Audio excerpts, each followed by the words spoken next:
Well, hello everybody. Welcome back again to our continuing look at genes and the regulation of organisms and organism activity. We've been looking at the role of the DNA as genetic material and how we extract information out of that. That was our last presentation. Today, we're going to be looking at how the genes are regulated, because as you'll discover as we go through this chapter, genes must be tightly regulated. It does have a huge effect on the outcome in terms of what cells are present and what those cells are able to do. And all of that revolves around the fact that the genes in different cells are regulated in different ways. And that's what we want to look at today. We are also going to look at how genes are regulated in bacteria, a relatively simple system compared to the eukaryotic system. But most of our focus will be on the eukaryotic system. But we'll start, excuse me, by looking at the bacterial system. But before we do that, just a quick introduction to the reasons why genes need to be regulated. So one of the more uncomfortable realizations that we have is that for a woman, the chance of having breast cancer is relatively high. About 1 in 8 women will likely develop breast cancer over the course of a lifetime, which is a fairly high chance of developing the condition. The good news is that if you catch the cancer very early, while it's still benign, and hopefully you remember the difference between benign and malignant. We talked about that when we talked about mitosis. If you catch the cancer while it's still benign, while the tumor is still growing locally within the breast itself, the chance of survival is really, really good these days. The book says nearly 100% of surviving 5 years, and 5 years is the magic time. If you survive free of cancer for 5 years, you're considered to be cured at that point. If the tumor has metastasized and turned into a malignant tumor in another location, then the chance of survival drops quite dramatically, because it now relies on being able to get chemotherapy drugs and radiation to the various tumors that have set up in other locations in the body. And that may or may not be possible. It also, as it turns out, as you'll see, depends a lot on what the mutations are that have given rise to the cancer. And because we are learning a lot more about cancers, we are finding that once a tumor does metastasize, it becomes increasingly difficult, more difficult to deal with the consequences of that because of the nature of cancer cells and what we're learning about them. And we'll talk a little bit more about that later in the presentations today. So we are going to be looking at gene regulation from a number of different angles. And one of the angles that we're going to look at is how gene expression and changes in gene expression can lead to the development of cancer. And so the underlying theme throughout this chapter is cancer and the onset of cancer as a product of changes in gene expression. We will specifically talk about that later in the presentation. We will actually talk about the types of genes that are involved, but this is more or less a little bit of a setup to give us a common theme for what we want to talk about in this chapter. And so why we have to pay attention to this is because we now find that every case of cancer, even if it's 2 people with exactly the same type of cancer, has to be treated a little bit differently. Because it turns out that if you compare the genetics of the 2 cancers of 2 people that are showing the same cancer, you may in fact find, in fact you probably will find, that the gene changes that have occurred are different between those 2 individuals, even though they've got the same type of cancer. What is a little bit more scary is that when we now start taking a look at cells within a tumor, and we look at their genetics, we find that not all of the cells in the tumor are genetically identical, that they possess different mutations, even within the same tumor. And that means it now becomes a little bit more difficult to use a one-size-fits-all treatment. But the good news in all of this is that because we are now able to actually screen tumors and find out what genes have been altered as a consequence of that tumor developing, we can tailor the treatment to match those mutations. And we'll actually talk about a study that used some stand-ins, some avatars, to use the gaming term, for cancer patients in order to be able to screen different cancer treatments to find out which would be more effective against the particular cancers that were being treated. This is becoming more common, actually tailoring or personalizing your cancer treatment. And while the book says that this may become more common, in fact, it is becoming more common because we can now sequence DNA very, very quickly. We can sequence a person's complete genome in under 2 days. And because we can do that very quickly, and because we can identify through that which genes have been altered in a particular tumor and what sort of mutations have occurred that have given rise to that particular tumor, we can then selectively use cancer therapies that are known to work against those changes. Because it turns out that not all cancer drugs are created equal. They do work better against certain types of genetic changes than other types of genetic changes. So you can actually select the therapeutic drugs that you want to use that give you the best chance of treating that particular cancer with that particular set of mutations. And so this notion or this idea of personalized medicine is becoming far more common, particularly in the realm of cancer treatments, but it is becoming far more common in a more widespread fashion as well. And it's very likely that over the course of the next 10, 15, 20 years, medicine is going to become very, very personalized.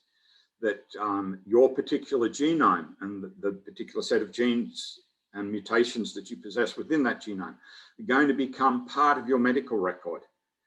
Because with that known quantity, you can then tailor treatments to particular conditions as they turn up, like cancer. So this becomes quite an important part of understanding future medical practice. Being able to actually take a look at the genes that are involved and what the changes to those genes have resulted in terms of protein changes, expression of proteins, and the way that has affected the cells, in this case, cancer cells. So to get a better understanding of why we need to take a look at gene expression outside of the cancer story, which is an interesting story, and I wish we had a lot of time to talk about it, but we don't, because there's a lot of interesting material coming out these days about cancer and our understanding of cancer. But to get a better idea of why we want to focus on gene expression, all we have to do is realize where we all started. And we've talked about this before when we talked about mitosis and we talked about meiosis as the two types of cell division that eukaryotic cells undergo.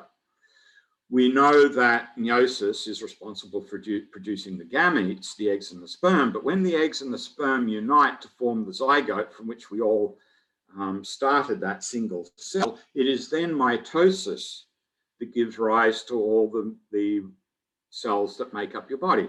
And depending on which numbers you choose to accept, there could be anywhere between 10 trillion and 100 trillion cells in your body. I've seen numbers in that sort of range.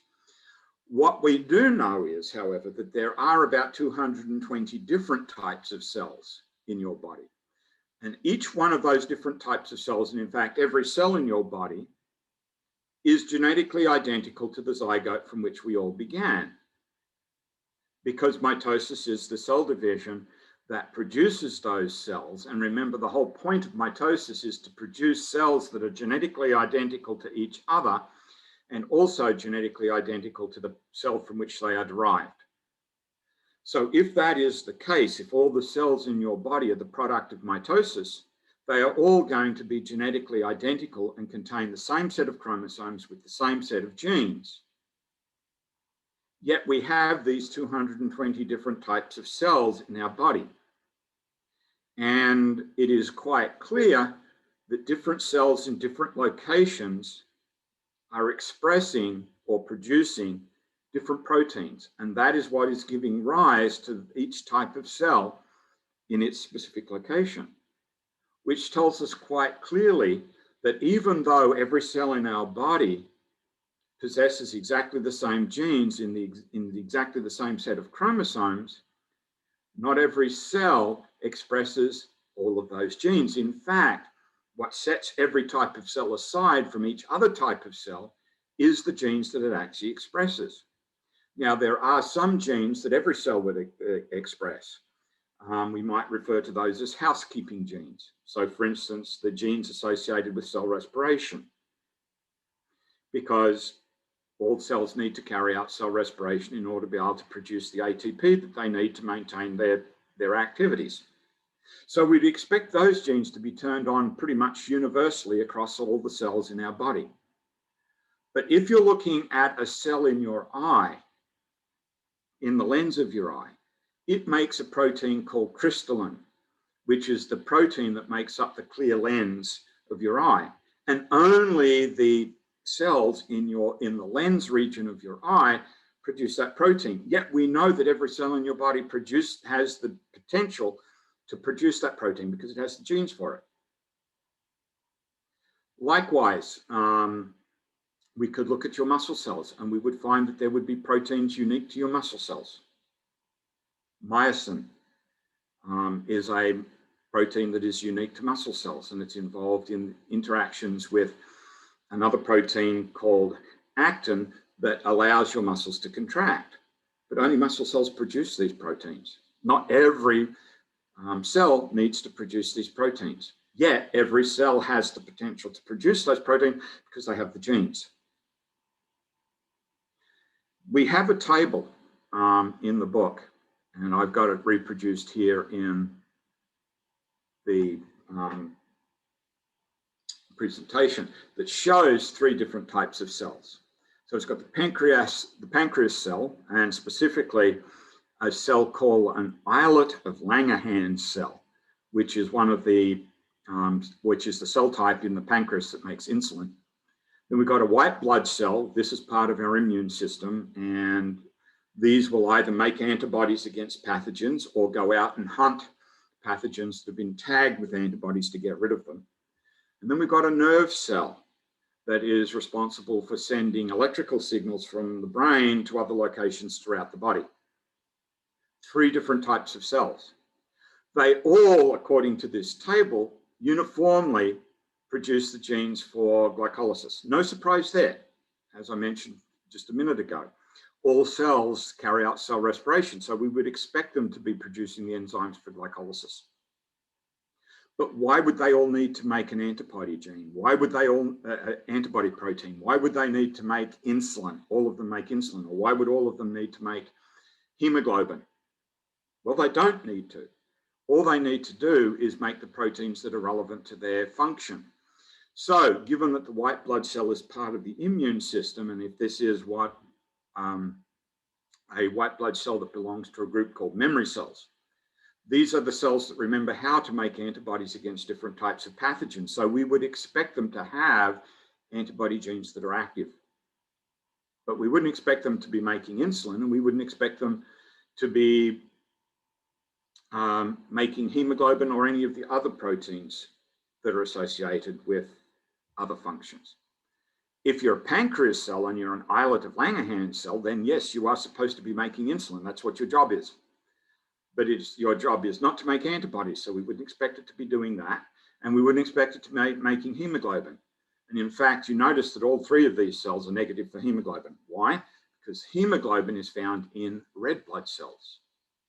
There we would expect the gene to be active, but we wouldn't expect it to be active in any of these cells.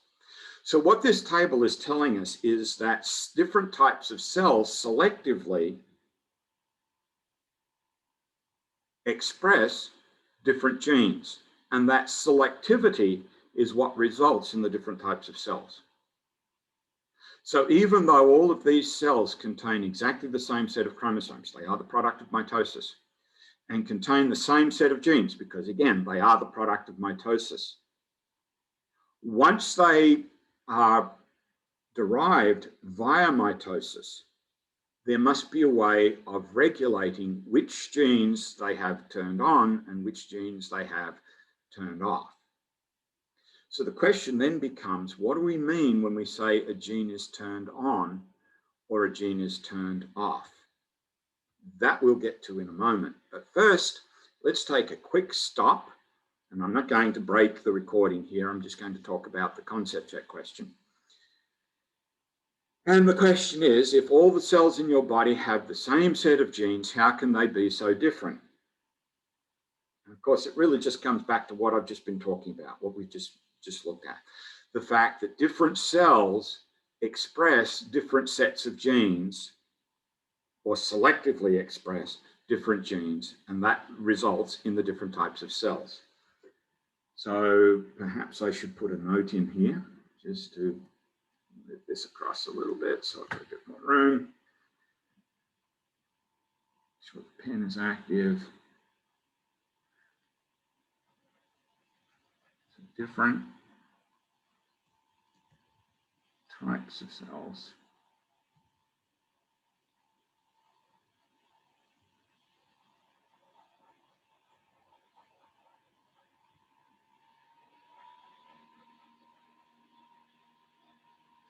Express different combinations of genes.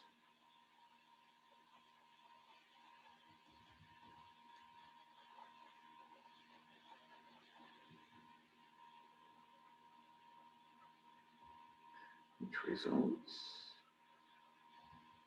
in different types of cells.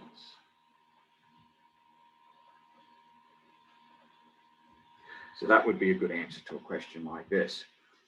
Why are these cells so different even though they possess the same set of genes? Because each different type of cell is expressing a different combination of genes, which leads to that particular cell developing. I may have jumped over the slide that talks about gene. Yeah, I did. My mistake. So I'm coming back to this one, and then we'll go on and talk about bacteria. So I've used the term genes turned on and genes turned off. What is meant by genes being turned on and genes being turned off? It really comes down to, is the gene being transcribed or not? In other words, is a messenger RNA being created as a product of transcription of that gene? So if the gene is being transcribed, then we say that the gene is turned on. If the gene is not being transcribed, then we say that the gene is turned off. So it really comes down to, is the gene being transcribed or is it not being transcribed? And it turns out that the regulation of transcription is the tightest regulation in the flow chart of gene expression, as you'll see. It's not so obvious in bacteria, but it is way more obvious in the eukaryotic situation. And we are going to talk about both circumstances. We are going to talk about the bacterial regulation of genes, and we're going to talk about the eukaryotic regulation of genes. So having defined what we mean by having a gene turned on and a gene turned off, let's take a look at the bacterial situation, which is where we go after the concept check. So one of the things that we have observed about bacteria is that they do not necessarily turn on the enzymes for particular processes all the time. In fact, They tend to turn them on only when they're required. The bacteria apparently are unwilling to invest the energy in making these enzymes unless there's a purpose for it, which is probably a good move, because you would expend a lot of unnecessary energy, or you have a lot of unnecessary expenditure of energy making things that are not required. And the evidence for this is relatively old. We've known about this method of regulation since the 1950s, and it involves the regulation of genes. And when we take a look at the genes in a bacterium, one of the things that we notice is that the genes are not turned on and turned off individually. Typically, they're turned on as a group. So, for instance, the book is talking about here the sugar lactose. And the reason why they talk about lactose is because the first unit, or the first regulatory unit to be discovered in E. coli, is the regulatory unit that is responsible for processing lactose, what is referred to as the lac operon. So the term operon is the term that we use to describe this unit, this genetic unit within the bacterial DNA that is responsible for regulating the presence or absence of enzymes as and when the bacterium needs them. And the lac operon was the first one to be discovered. So what we know about bacteria in terms of the lac operon comes from a study of E. coli. E. coli are the bacteria that live in your colon, hence the E. coli, the coli part of their name refers to the fact that they live in the colon. They make use of anything that you don't eat. So if you happen to be someone who is lactose tolerant, and you may recall from an earlier presentation that we talked about the notion of lactose tolerance or lactase persistence. If you are a person who enjoys milk and dairy products, then your E. coli also enjoy those right along with you. But they're only going to enjoy them when you eat them, because they're not going to make the enzymes to process lactose unless the lactose is present, because it would be a waste of energy to make the enzymes responsible for processing lactose unless there was lactose present. So the E. coli have sensory apparatus that let them know when lactose is present. When lactose is present, the genes for taking up the lactose and digesting the lactose are then turned on as a unit, this so-called lac operon. But when the lactose is not present, that lac operon is no longer active, because making those proteins would be a waste of time and a waste of energy and a waste of resources. And bacteria simply do not do that. So how does the lac operon regulate the presence or absence of these proteins? Oh, I'm going to jump over a number of slides and go to the diagram because it's a lot easier to explain exactly what's going on here. So when we take a look at the operon structure, and this structure is fairly common in the bacterial genome, in the bacterial DNA, there are three proteins that are involved in taking up lactose and digesting the lactose inside the E. coli cell. So those three genes, rather than existing as individual genes, exist as a unit, and you can see the unit diagrammed here. So you've got the three genes back to back within the DNA. Then you have the region where transcription is going to begin, the promoter region, located there. And then in between, you're going to have a region called an operator. And it is the operator and the gene that make up the operon. Now, the operator is what determines whether the gene is going to be active or not. And there are two different ways in which the operator can function to allow the gene to be active or to prevent the gene from being active, depending on the type of operon that we're dealing with. In the case of the lac operon, a repressor protein in its active form, and you can see that here, binds to the operator. When it binds to the operator, it simply blocks the RNA polymerase from being able to bind to the promoter. And because it can't bind to the promoter, it can't transcribe the gene. If it can't transcribe the gene, you're not going to get the proteins being made from the messenger RNA that the RNA polymerase would make. When is the repressor active? It is active when there is no lactose present. So long as there is no lactose present, the repressor protein is active. It binds to the operator, blocks the RNA polymerase from binding, and therefore prevents transcription. The gene is the gene set, the operon, is turned off.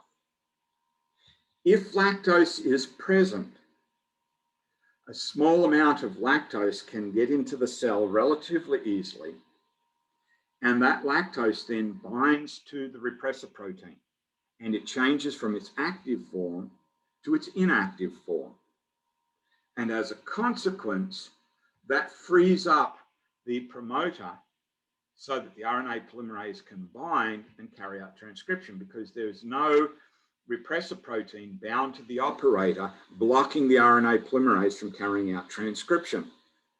So long as the lactose is present, it binds to the repressor protein, inactivates it so that it can't bind to the operator. That allows the RNA polymerase to then bind to the promoter and transcribe the gene, which means then the cell can go ahead and translate the messenger RNA into the proteins that are necessary for the uptake of lactose and the digestion of lactose. And this is how the lac operon functions.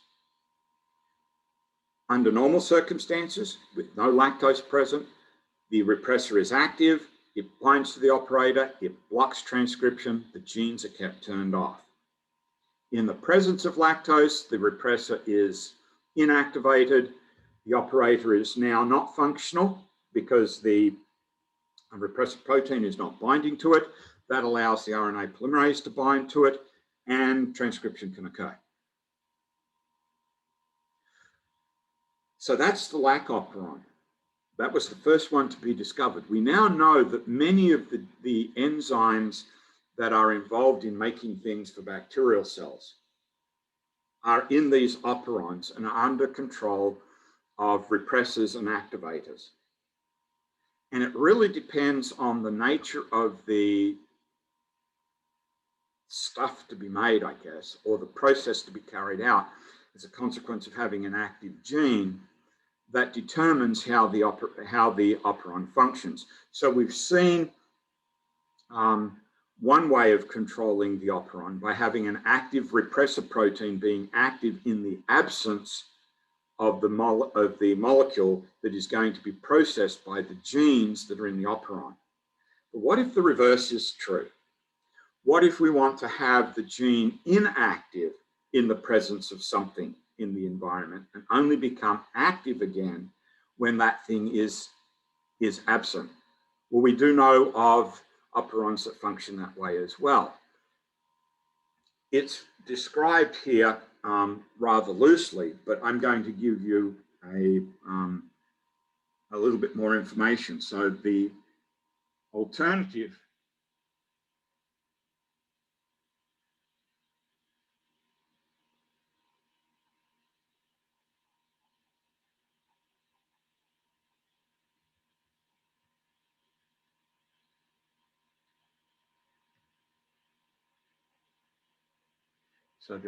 operon regulation is exemplified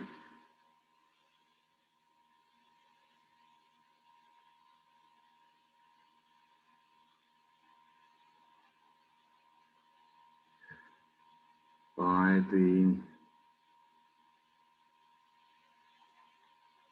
what's called the TRIP operon.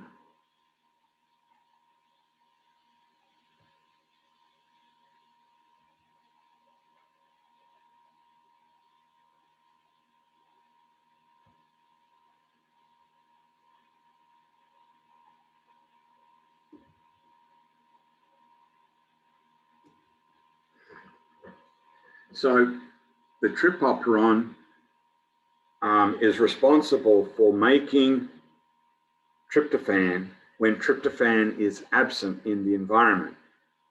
So we want the operon to be active in the absence of tryptophan. In the presence of tryptophan, we want the operon to be inactive. Why? Because we don't want to make something that we can get from the environment. That's, again, a waste of resources. So if there's tryptophan present in the environment, what we want is the repressor to be active in the presence of tryptophan. And we want the repressor to be inactive in the absence of tryptophan. So when there's no tryptophan present, the operon becomes active because the repressor is inactive. When the tryptophan is not present, the repressor should become inactive to allow the operon to become active. It's the exact opposite of what we're seeing in the lac operon. Remember, in the lac operon, the repressor is active in the absence of lactose and becomes inactive in the presence of lactose. In the case of the trip operon, the repressor becomes active in the presence of the tryptophan and is inactive in the absence of tryptophan, allowing the operon to become active again.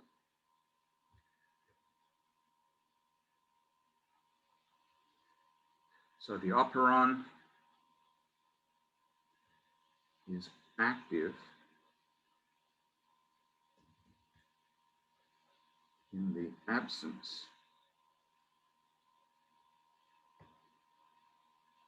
of tryptophan.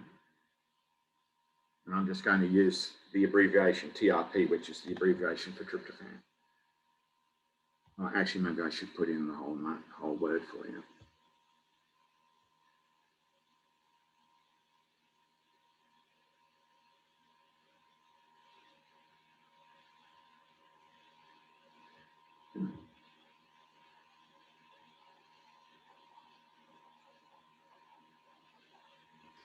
And when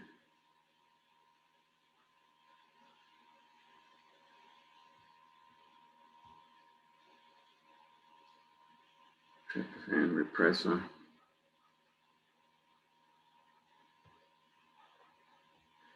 is inactive,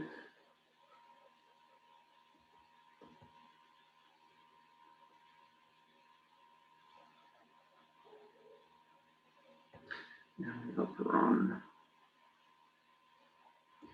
is inactive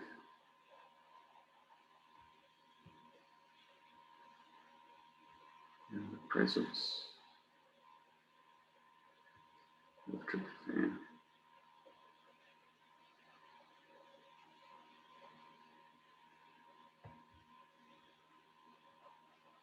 In this case, the repressor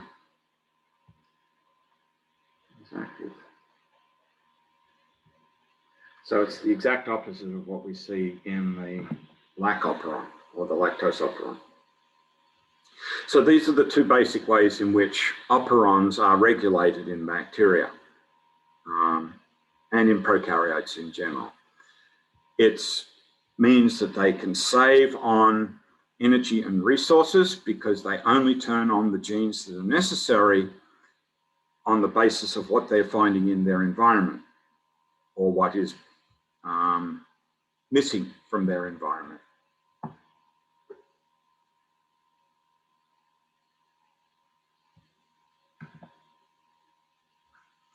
So this is a very important feature for bacteria. It's what allows them to be so successful. They do not waste resources producing things that are unnecessary. They only switch the genes on that are necessary based on what they find in their environment.